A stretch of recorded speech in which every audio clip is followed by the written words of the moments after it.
Hey guys, welcome back. It's Tim Kelly, author of Get Your Financial Foundation Established, Why Don't You? I'm so passionate about educating society and educating anybody interested in listening about basic finances.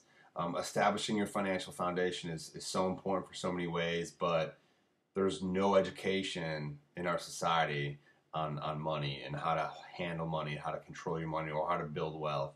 Not in our school system, not in our government. There's no standardized practices, and I hate it. I want to solve that problem. I want to help educate people on something that we should all be entitled to receive growing up before we enter the workforce.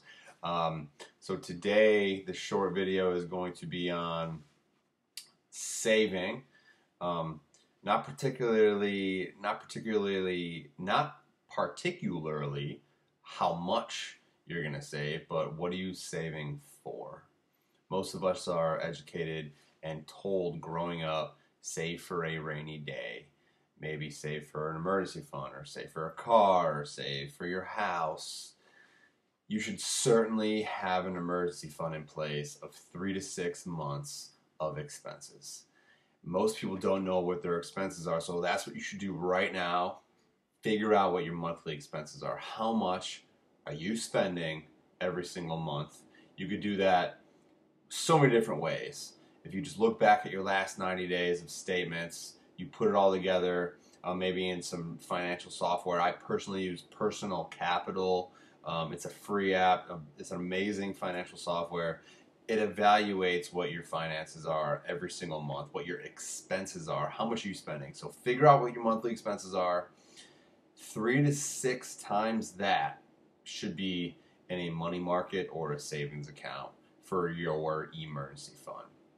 Once you have that in place, stack and stack and stack and stack with the intentions of investing that money, okay?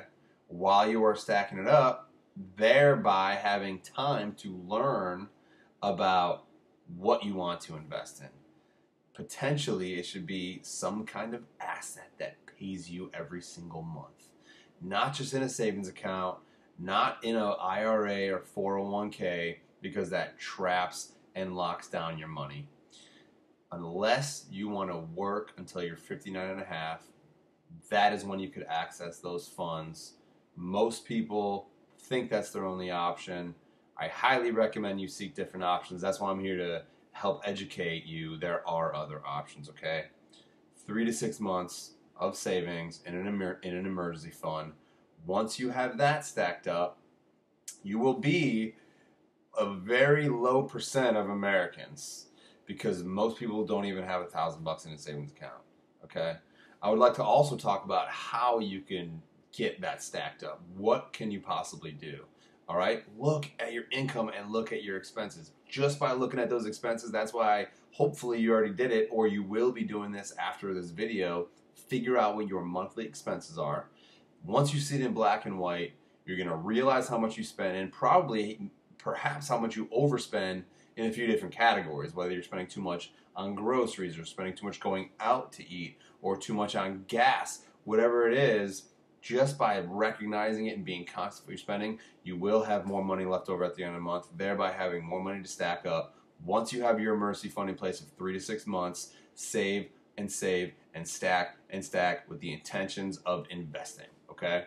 The more you can stack up, the more time you'll have and the bigger investment play you can make, thereby increasing your return, okay?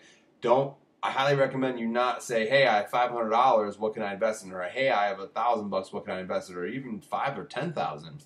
If you make a small investment, you're going to get small returns. Stack it and stack it and stack it to make an investment. Don't just save for a rainy day. Yes, you want to save for your future, but save with the intentions of investing.